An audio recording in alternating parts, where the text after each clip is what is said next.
నమస్తే. పశ్చిమాసియాలో యుద్ధం తీవ్రమవుతున్న కొద్దీ ప్రపంచ ముడి చమురు మార్కెట్లలో సరఫరా భయాలు పెరిగాయి. దీంతో సోమవారం చమురు ధరలు దాదాపు 20% పెరుగుతూ బ్యారెల్కు $100 మార్కును దాటాయి. బెంచ్ మార్క్ బ్రెంట్ ముడి చమురు ధర సెషన్ ప్రారంభంలో బ్యారెల్కు $111.04 చేరి జూలై 2022 తర్వాత అత్యధిక స్థాయికి చేరింది. అదే సమయంలో వెస్ట్ టెక్సాస్ ఇంటర్మీడియట్ 22% పెరిగి బారెల్కు $114.61 వద్ద ట్రేడ్ అవుతోంది. ఈ ర్యాలీ ప్రధాన కారణం హర్మూజ్ జలసంధి మూసివేయబడమేనని చెప్పవచ్చు. ఇది మధ్యప్రాచ్య నుండి చమురు ప్రవాహాలలో అంతరాయం సృష్టించింది.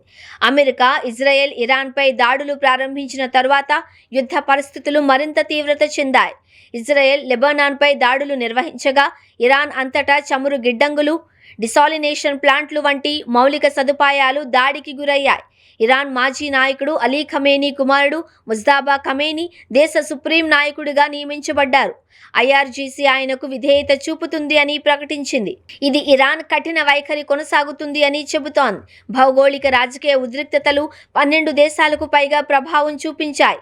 అంతర్జాతీయ ఇంధన భయాలను పెంచాయి. భారతదేశం ముడి చమురు అవసరంలో 90% దిగుమతులను పశ్చిమాసియా నుండి పొందుతున్నందున ఇది దేశానికి తీవ్ర ఆర్థిక ప్రభావం చూపుతోంది.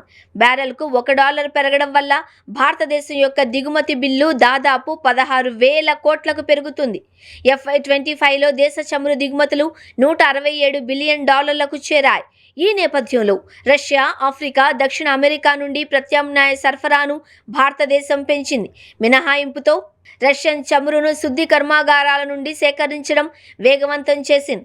దీంతో ముడి చమురు నిల్వల పరంగా దేశం సౌకర్యవంతమైన స్థితిలో ఉంది అని అధికారులు తెలిపారు. హర్మూజ్ ద్వారా షిప్పింగ్ నిలిచిపోవడంతో కువైట్, UAE ఉత్పత్తిని తగ్గించడం ప్రారంభించాయి. ఇరాక్ ఉత్పత్తి 60% తగ్గినట్లు నివేదికలు సూచిస్తున్నాయి.